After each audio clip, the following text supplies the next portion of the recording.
Hello everyone, this is Dan with another ASMR video. My first ASMR video was about Hearthstone, and I tried to make a couple more, but the games didn't go very well. So I thought I'd talk about something else that I love to do, and that's play Magic the Gathering. Today I'm going to talk about one of my EDH decks, my favorite EDH deck. It's not necessarily the most competitive EDH deck, but I like it for its flavor. So I'm going to go over it. EDH decks are about 100 cards, so well, they're not about, they are 99 cards plus your general. So I'm just going to go through the deck that I have and show you the cards and talk about them. So the first card is my general.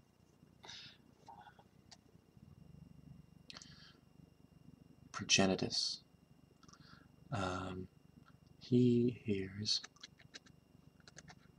mainly for flavor. I apologize for my horrible fingers. I have bad habits. But he costs 2 mana of every color, and he's a 10/10 who has protection from everything. And if he would go to the graveyard, he would shuffle back in the deck. But since he's my commander, I usually just exile him again. I could play guys like Chromat or the Sliver Queen, but Progenitus's style. Definitely get style points when you sit down at a table with him. Next up is Venser the Sojourner. He's a planeswalker, which you'll see a lot of in this deck. He can exile permanents that I control and return them to the game, to the battlefield at the end of my turn or the beginning of the next end step if something crazy happens. He can make creatures unblockable, which I very rarely use it for, and he has an ultimate ability of whenever I cast a spell, I can exile a permanent. He is actually a target for a lot of my friends because they don't want the ultimate ability going off because then things get nasty.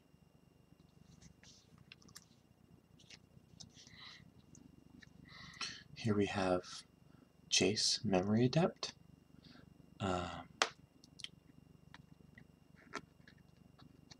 He can draw me a card and then put the top card of one of my opponent's libraries into their graveyard.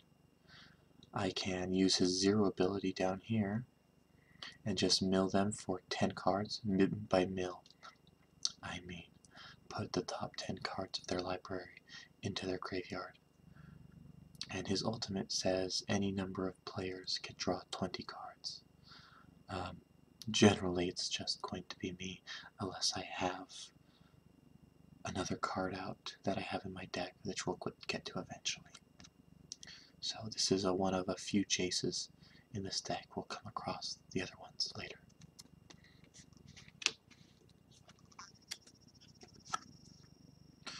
This is just a land, Woodland Cemetery. It just produces green or black mana, and it comes into play tapped unless I have a swamp or a forest.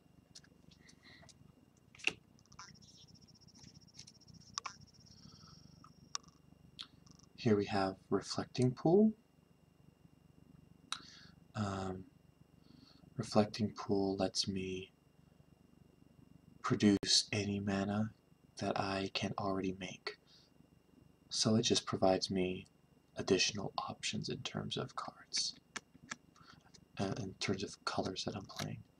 It's versatile and very useful.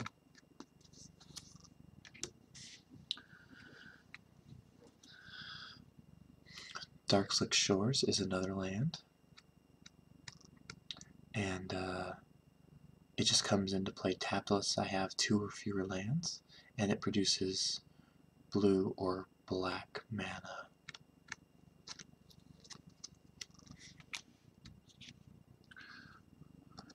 Rings of Bright Hearth is one of the cards that goes great with the Planeswalkers in the deck. Whenever I play an activated ability, I can pay 2 colorless mana here, and if I do, I can copy the ability and choose new targets if I need to. This is an artifact that costs 3. Now, any of my Planeswalker abilities are considered activated abilities, so I can use their effects more than once.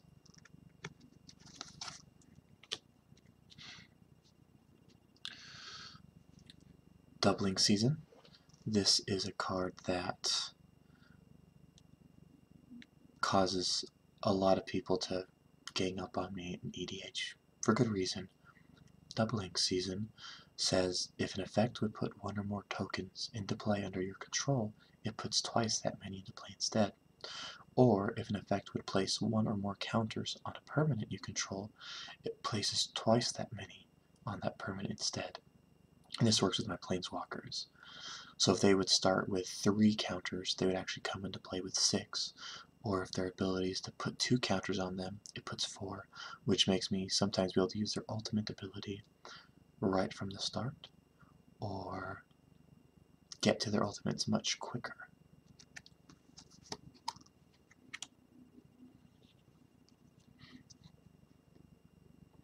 Chandra Nalar. This is a red Planeswalker that has the ability to either deal 1 damage to a target player, or I can remove any number of counters from her to deal that much damage to target creature. Her ultimate is to deal 10 damage to a player and every creature he or she controls, but I don't use that one very often. Though it could come in handy with some of my friends playing tribal decks like goblins and rats.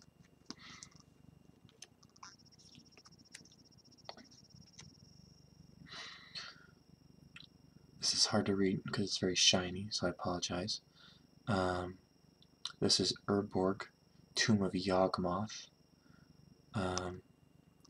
It says each land is a swamp in addition to other land types. So, just gives me an extra way to produce black mana.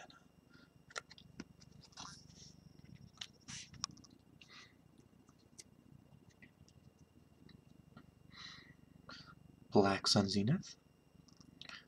It costs 2 black and X, and says put X -1/-1 counters on each creature. Then I shuffle it back into my library. This is good because it gets around indestructible creatures, and it goes back to the library so in case I need to get it again. Very good at wiping the board. And if I really want certain creatures to live, depending how big they are, I can pay different amounts of X.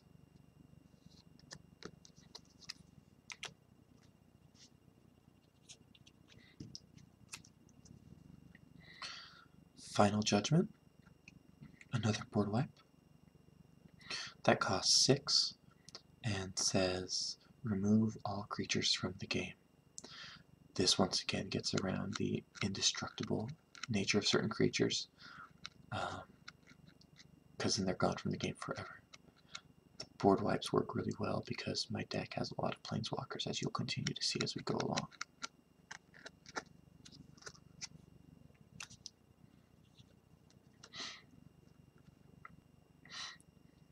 Terminus. It's a sort of a board wipe again. Costs 6 and says put all creatures on the bottom of their owner's libraries. But it has this miracle cost down here that says if it's the first card I draw, I can reveal it and then just pay 1 white mana to cast it instead of the 6 that I would have otherwise.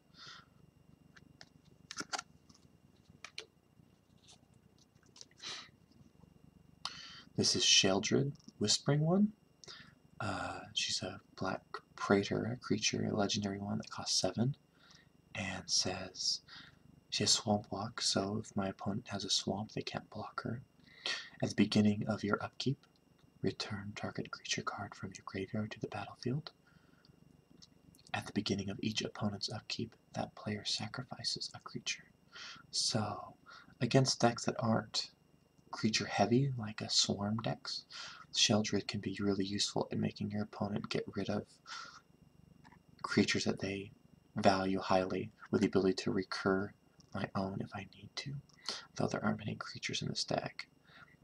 And Sheoldred will probably end up getting cut here shortly for the new Elspeth from Theros.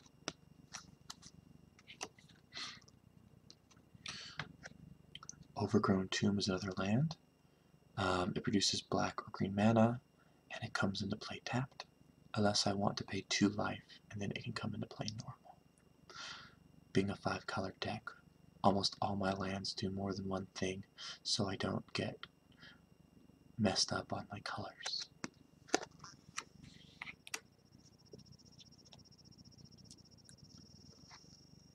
Steam Vents, similar to Overgrown Tomb, produces red or blue, and comes into play tapped unless I pay 2 life.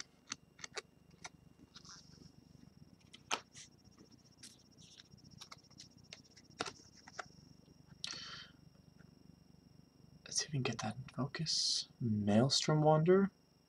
It's hard because it's shiny as well. There we go. As you can see, Maelstrom Wander costs 8. 1 blue, 1 red, 1 green, and 5 colorless. He's a 7/5. All my creatures have haste, and I cascade twice. What that means is I reveal the top cards of my library until I reveal a card, a non-land card that costs less than this 8. And if I do, I get to put it into play for free. But since it has Cascade twice, I do that twice. There are things more expensive than 8 in this deck, but this hits a lot of cards that I would then get to play for free. It generates a lot of value, and even if it gets countered, this Cascade will trigger just when I cast this spell. Another trick is that the cards that you reveal from Cascade, you actually cast before he resolves. And if you play Magic, what that means is, let's say my opponent has, 10,000 creatures on the board, and I play Maelstrom Wander, and one of the cards I reveal is one of my board wipes. I can cast it, wipe the board, kill all the creatures, and then he will come into play. So, if you play Maelstrom Wander, remember, those spells happen before he actually comes into the battlefield.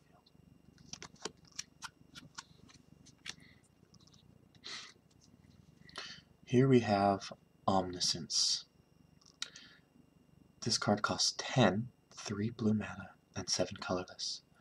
As you can see, it says it's an enchantment that I can cast non-land cards from my hand without paying their mana costs. So if I get this card on the board, everything in my deck is free to play. And there's very few situations where I cast Omniscience and I don't win the game. As well you should if you can cast everything for free.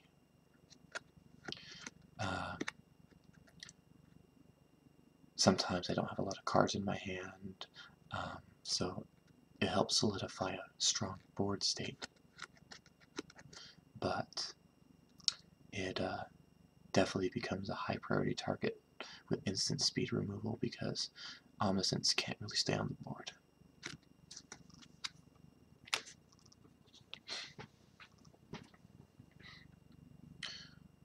Scroll Rack is an artifact. It was originally printed in Tempest back in the 90s, but this is from one of the reprint sets.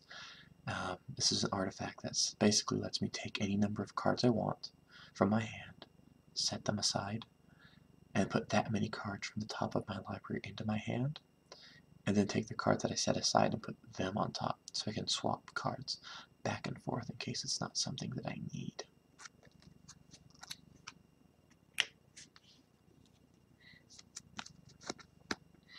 Arcane Sanctum is just a land that comes into play tapped, but it generates 3 different types of mana, either white, blue, or black. So once again, just adding versatility to my mana base.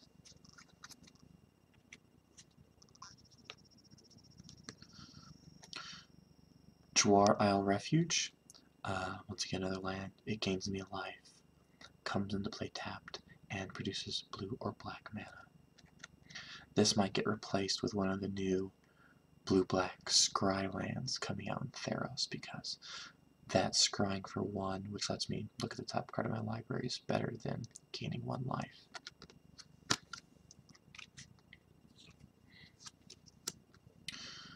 This is Sorin, Lord of Innistrad. He's another planeswalker that costs 2 colorless, and he's white and black. He has the ability to put vampires into play. He also makes an emblem that gives all my creatures +1/+0. And I think I have it. Here we go. Here's his emblem.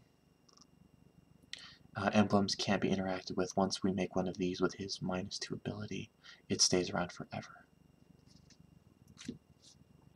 And his ultimate is to...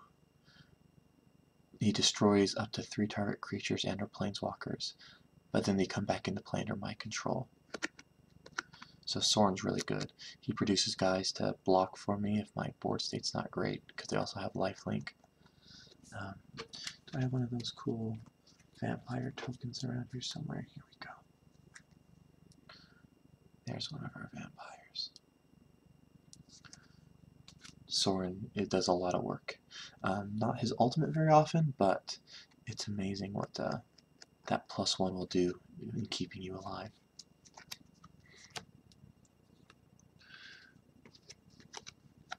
Now, this is another Urborg. The other one we saw made everything swamps. And this is an Italian Urborg from the set from Legends, printed a while ago, a long time ago.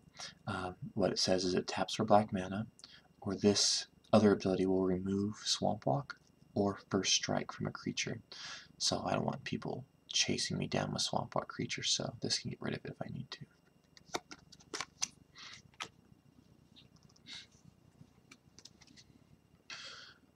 Sarkhanval. He is a red or green planeswalker. He makes my creatures have haste, or I can steal a creature for a turn, or if I ultimate him, I get 5 4/4 flying dragons. He's not the best performer in the deck, but he does a lot of good stuff. Sometimes you just need to steal a big creature, and he does that.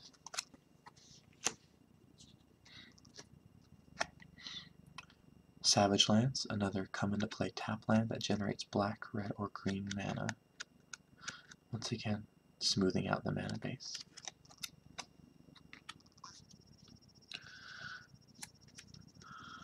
Primal Surge, it costs 10, just like Omniscience.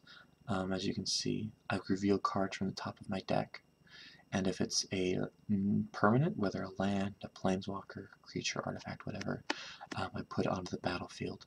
And if I do it again. So basically I go until I reveal one of my board wipes.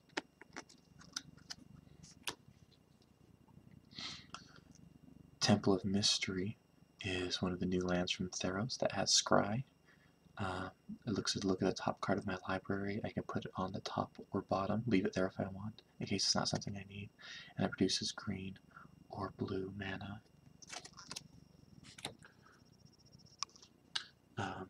Here we have Rootbound Crag from the Sliver Dual deck. That's why it's foil.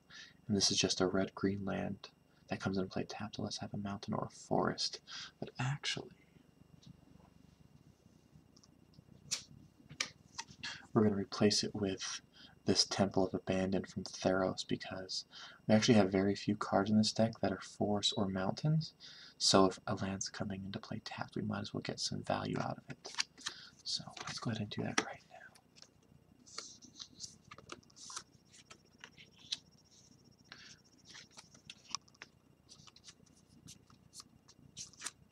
Rootbound Crag will find a new home somewhere else, but now we have Temple of Abandon instead.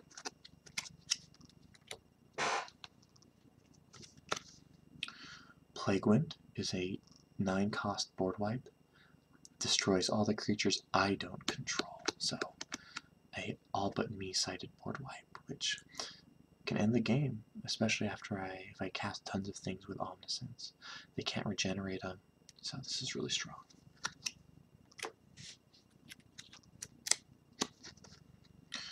Garruk Wildspeaker.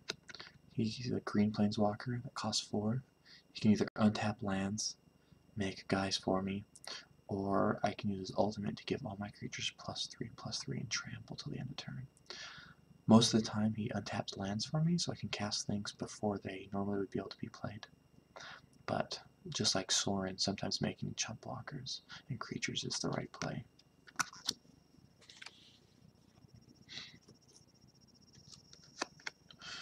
Stomping Ground. Another one of those come into play tap lands for red or green that I can pay 2 life if I want to.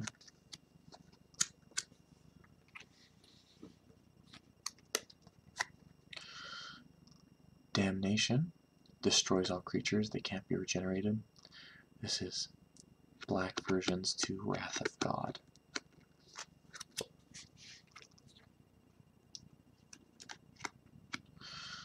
Life's Finale, another board wipe. I destroy all creatures, and then I can search an opponent's library for 3 creatures and put them into the graveyard. It's good for clearing the board and getting rid of creatures that I know might be problems later in the game for me.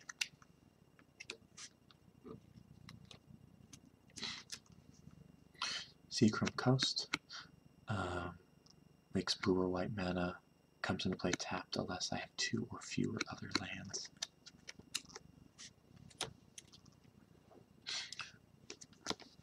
Garruk Primal Hunter,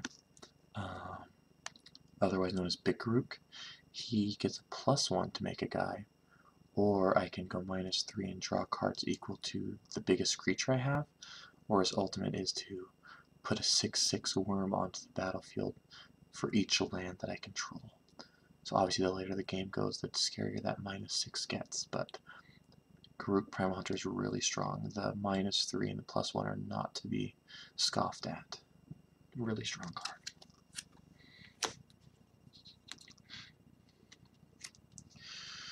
Austere Command is another board wipe, but it's a little more versatile. It's white, as you can see. And I have options to choose 2. I can either destroy all artifacts, destroy all enchantments, or destroy all creatures with converted mana cost of 3 or less, or destroy all creatures with converted mana cost of 4 or greater. And I get to choose 2. This is super versatile.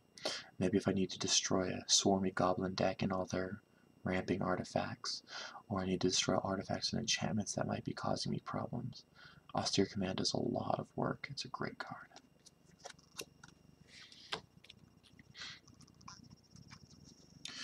Kozilek the Butcher, one of the Eldrazi. He's huge. He's a 12/12 for 10. When I cast him, I draw 4 cards.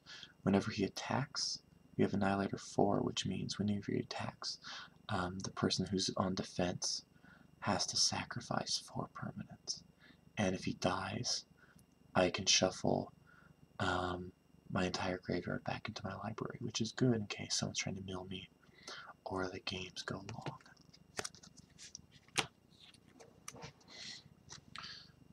Sejiri Refuge comes into play tapped, gain a life, produces blue or white mana.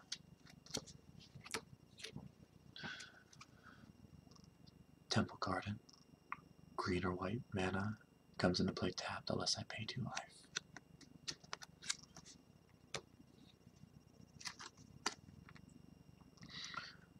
Tezzeret the Seeker, he untaps artifacts, or he can -X to search for an artifact that costs X or less and puts it into the into play.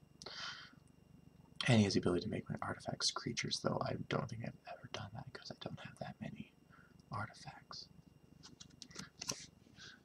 Though speaking of artifacts, one of the better ones in the deck, Sensei's Divining Top. That's a little hashed around the edges, as you can see, but it doesn't make it any less useful. I can look at the top 3 cards of my library for 1 mana and put them in any order. And I can draw a card and put this card on top of it in its place. It makes it very hard to kill this card. I've also used it to Miracle a Terminus on my opponent's turn to stop a combo. Fantastic card, almost a staple in most EDH decks because it's just so good.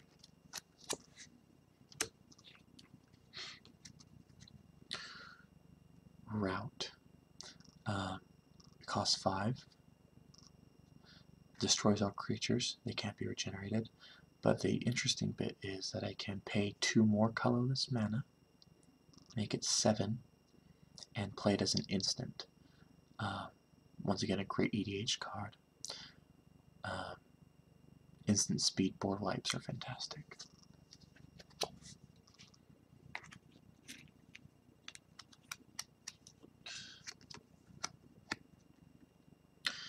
Gideon Jura. Let's see if we can get the focus. That's unfortunate. It's being difficult, but it says during target opponent's next turn, creatures that player controls must attack Gideon. He has a -2 to destroy target tap creature, or 0. He turns into a 6/6.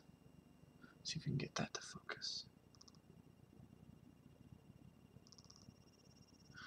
He turns into a 6/6 that it can attack and doesn't take any damage. So that's Gideon.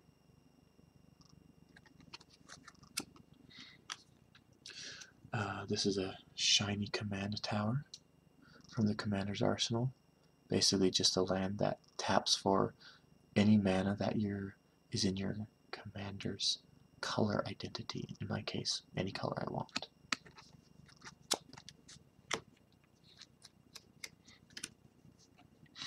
Watery Grave. Blue-black land with the ability to pay 2 life to make it come into play untapped. Lots of dual lands. Ulamog, the Infinity Gyre. When he comes in, when I cast him, I can blow up a permanent. He's a 10/10 for 11. He has Annihilator 4, just like Kozilek. He's indestructible, so he can't get destroyed. Anything that says destroy, he ignores. But if he does happen to die somehow, whether I sacrifice him from a card or Black Sun Zenith or something, he shuffles himself and my library back together.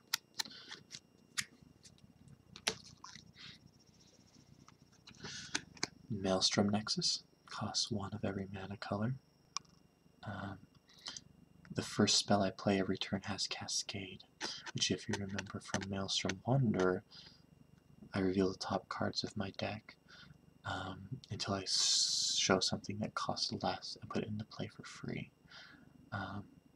So if I cast this and maybe next turn I do something crazy like Omniscience, I can look for anything that costs 9 as I reveal like the first card, second card, until I hit something that's 9 or less. Great card, a very high priority kill target for my opponents. It just creates a lot of value. Sunscour, a 7 cost board wipe, as you can see, destroy all creatures. Just has the ability for me to remove 2 white cards in my hand instead of paying the mana cost, but still another board wipe. If you can catch the trend going on here. Grove of the Burned Willows, red-green land. I can either tap it for colorless or tap it for red and green and all my opponents gain a life. Which generally, if I need the red or green mana, it's worth the trade-off.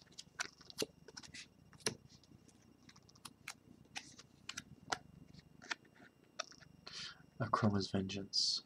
Destroy all artifacts, creatures, and enchantments for 6 mana, as you can see up here.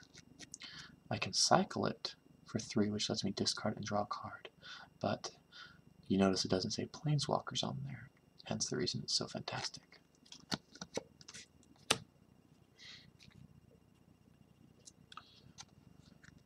Drowned Catacombs, blue or black mana, comes into play tapped unless I have an island or a swamp. Now, I'm not quite rich enough if you play Magic or know of Magic to have the original dual lands, so you're not going to see any of those in here, unfortunately. Karn Liberated, colorless Planeswalker, cost 7. I can either make someone exile a card from their hand, or exile a permanent, and his ultimate for 14 is to start the game over. And then anything he exiles, whether from the hand or from the game, to start the game with them under my control, so most people generally say, screw it, we're not doing that, but it's there in case it needs to, but normally the +4 and -3 are more than enough.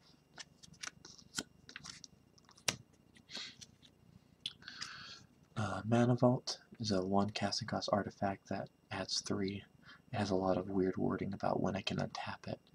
The card's really good, though it might get cut because it doesn't produce enough. It doesn't produce any colored mana, and as you can see, most of my deck is color intensive. Let me replace it with something a little more versatile, though I have other decks that this guy can use.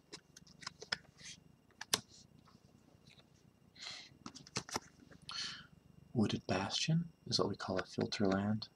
I can pay a white or green mana to either add any combination of green, green-white, or white mana to my mana pool. Just makes casting things easier.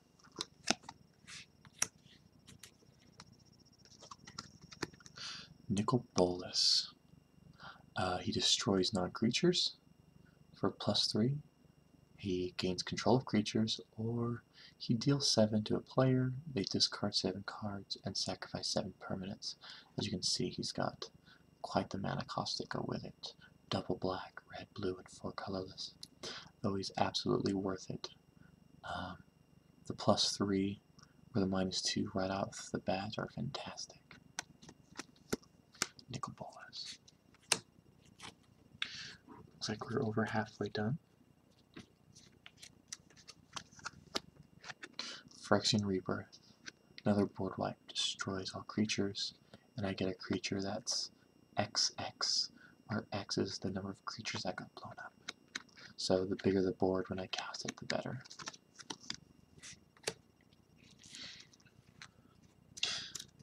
Here's another super high priority target for my opponents to remove. Fist of Suns. It costs 3 colorless mana, as you can see up here. And it says I can cast, my spells cost 1 of every color instead of their normal mana cost.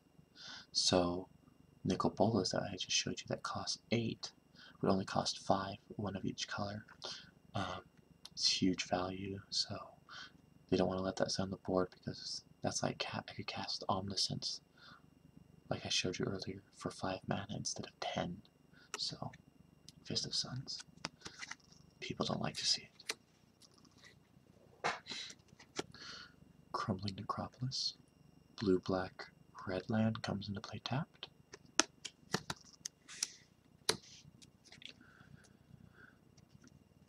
Supreme Verdict. Destroys all creatures. They can't counter it. Costs white, blue, and colorless.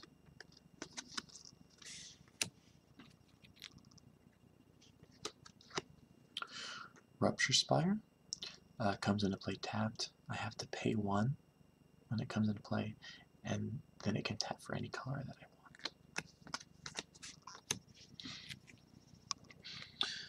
Of all the things I've shown you, one of the dirtier cards in the deck, Humility, has some of the most complicated rules in the history of Magic, but at the bottom level it makes every creature a 1/1 with no abilities. Once again, doesn't say Planeswalkers, so dirty card. I am fully aware of how unfun this card can be, but it fits. And some of my friends' decks are very fast, can go infinite and do things like that, and sometimes this is needed.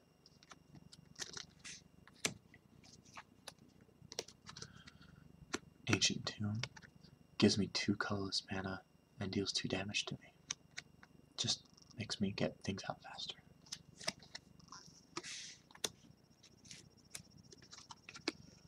Liliana Vess. It can make someone discard a card, or really her big use is the -2, which says shuffle, search my library for a card, shuffle, and then put it on top. So it's a tutor, which is really useful if I go get Terminus, since I know I'll draw it, so I can miracle it for its 1 mana cost.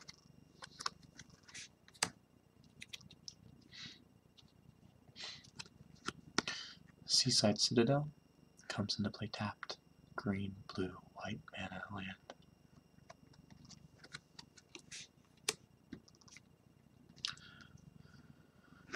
Homeward Path makes colorless mana, but if someone's playing a deck that likes to steal things, this says you get all your stuff back.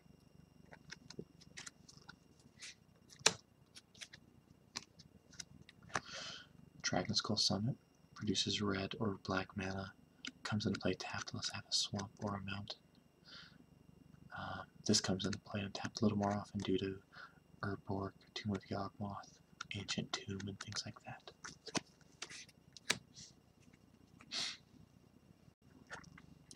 Vesuva, it comes into play tapped, and I get to copy whatever land that's in play.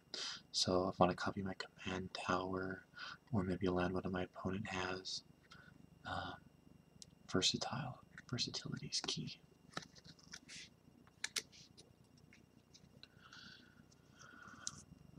Elspeth, Knight Errant. She makes guys. For +1, she gets a 1/1 soldier. She can make a creature have +3/+3 flying. So if I ultimate her, all my stuff is indestructible for the rest of the game, which I can cast if I have Doubling Season in play the moment I play her.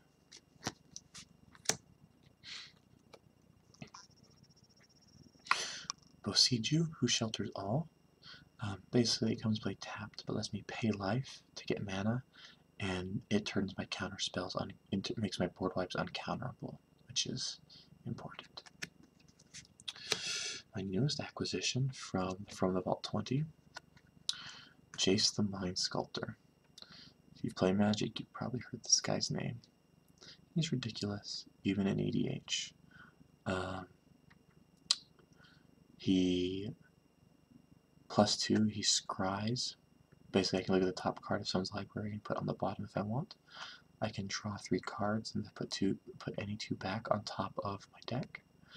I can bounce a creature to their owner's hand, or I can exile someone's entire deck, and then their hand becomes their library. So, Jace the Mind Sculptor.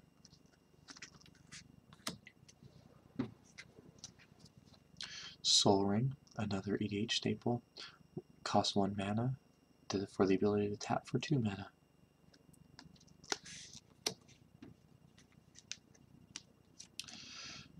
Tamio, the Moon Sage. She can tap down permanents and let them not untap the next turn. I can draw cards for every tapped creature one of my opponents controls, and her ultimate, let's see if we can get it to focus on it. Her ultimate says, I have no maximum hand size, and whenever a card is put to my graveyard from anywhere, I gotta go put it back in my hand. So I can board wipe infinitely, especially if Elspeth ultimated as well, making my stuff indestructible.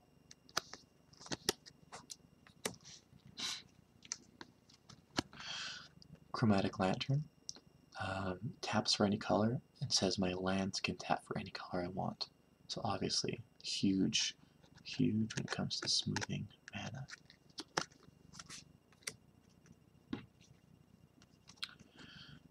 Exotic Orchard taps for any color mana that my opponents can make. And since I'm 5 colors, this is never a dead card.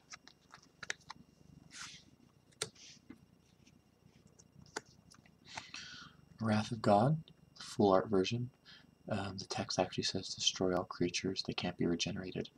Or if you're an old school Magic player, bury all creatures. But I picked this one up because, well, it's pretty.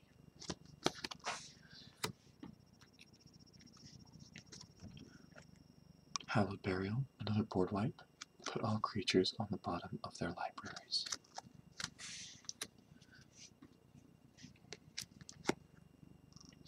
Sulphur Falls comes into play tapped unless I have an island or a mountain, and it makes red or blue mana.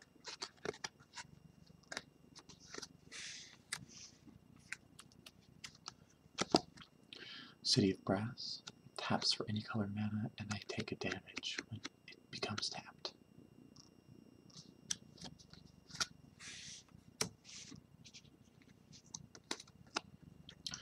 Jungle Shrine, red, green, or white mana, comes into play tapped.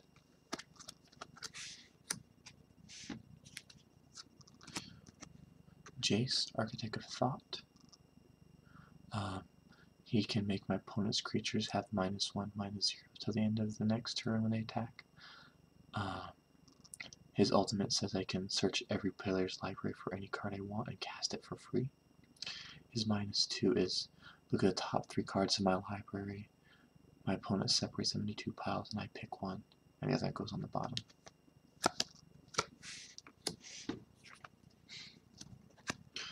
Hallowed Fountain.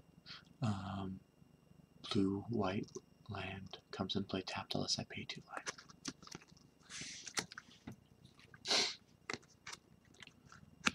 Merciless Eviction.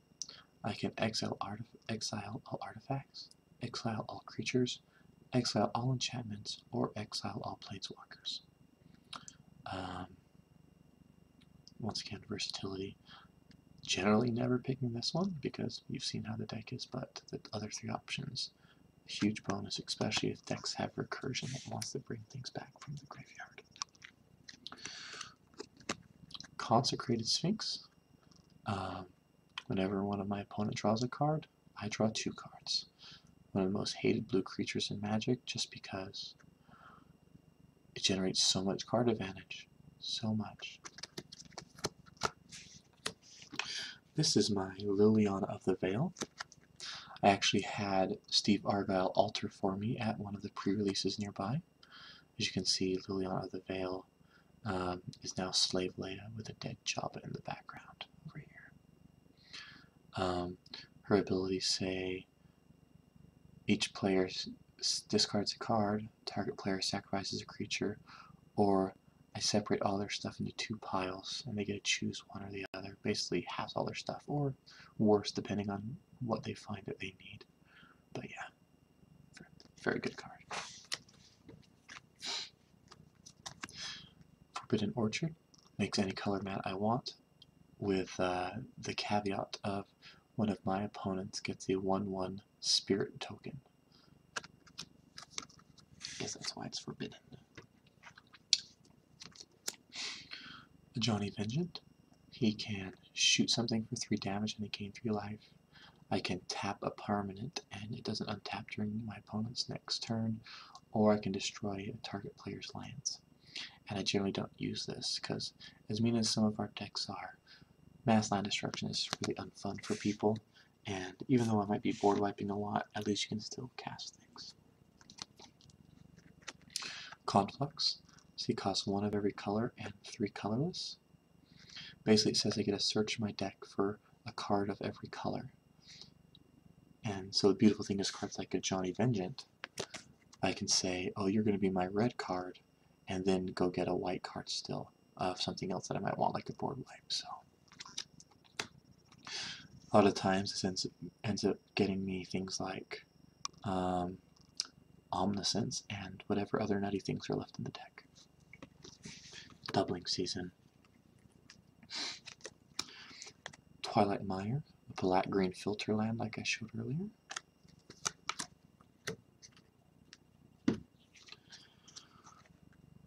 Murmuring Bosk produces white mana, or with green I mean, and then it produces white or black, and it takes a damage. It comes into play tapped unless I have a Tree Folk, which I don't, but once again, it's a 3-color land. A Full Art Day of Judgment just says destroy all creatures without the non-regenerating clause that Wrath of God has. So, good card.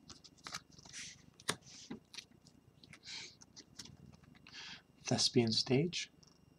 Its ability is to allow it to change to whatever kind of land I want it to be. I can copy a command tower, or copy a Gavany Township, or whatever I need. Really versatile card. Karuk the Relentless. He is a double-sided card. He deals 3 damage to things. He also puts a 2/2 wolf into play. If he deals damage to a creature and he ends up with 2 or fewer of these counters, he flips over to Garruk the Veil Cursed, who then puts in 1/1 Death Touch Wolves, and has the ability to sacrifice a creature for me to search my library for a creature and put it into my hand, his ultimate I've never used because there's not a lot of creatures in the deck, but all my creatures get trample and plus X, where X is the number of creatures in my graveyard.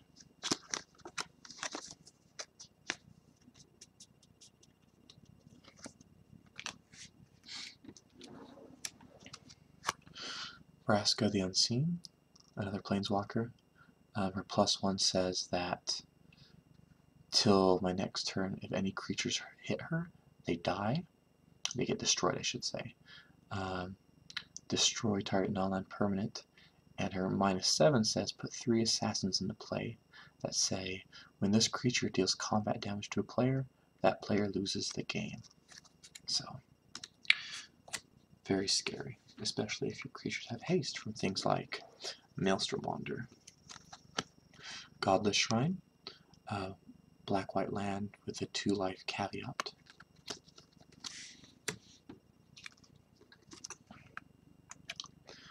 Reliquary Tower, no maximum hand size, and it adds colorless mana.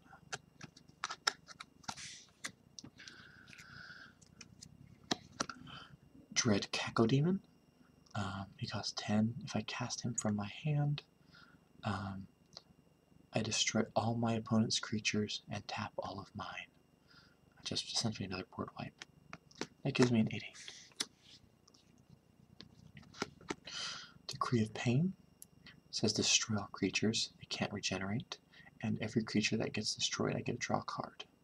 Or I can cycle it for 5 mana to discard it and draw a card, with the addition that if I do cycle it, all creatures get -2/-2.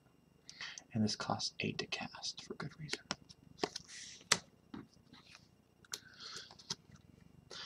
Jace Beleren, otherwise known as Baby Jace. He says for +2, everybody gets to draw a card, or -1, I get to draw a card, or for -10, I mill somebody 20 cards, putting 20 cards from their library into their graveyard. Maze of Ith says I can remove a creature that's attacking from combat and they don't deal any damage. And the last card in the stack is a blue-red filter land. So yeah, this is my EDH deck. It's affectionately known as Justice League.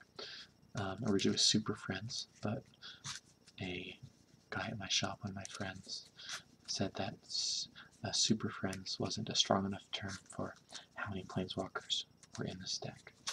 So this is Justice League. I want to buy a box of Theros tomorrow and maybe do a video where I crack all the packs and see what I get. I also have a few more EDH decks. One with Poporhythmos Enraged, whose goal is to throw land at people till they die. Darien, the King of the Keldor deck, which makes 1/1 humans as fast as possible. I have a Rakdos, Lord of Rides deck, who uses his ability of reducing the cost of creatures based on how much damage my opponents have taken in order to accelerate out really large artifact creatures. So, Just a Whispering Guy commented on Reddit that my last video was a little loud. I do have a loud voice. I know that. For example, I gave a speech at one of my friends' weddings a little while ago, maybe about a couple months ago now. And I got up, I grabbed the mic, and I gave my speech to the entire audience. They laughed and smiled at all the different things I said. And only when my speech was over did I hand the mic off to the bride's father, who then proceeded to turn the microphone on. So, it didn't matter. Every single person heard me because my voice carries. So if this is too loud, I really hope it's not, considering we're looking at 50 minutes now. I hope you guys enjoyed this. Flipping through the cards, seeing what they do. I appreciate anyone who watches them, you know.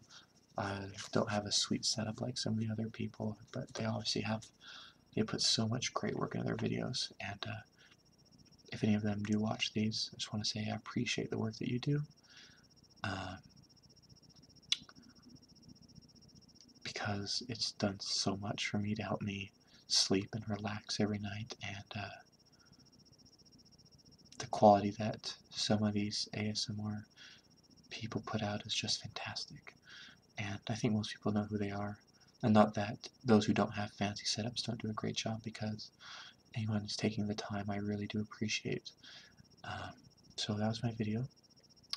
I hope you guys have a good night, and we'll see you later.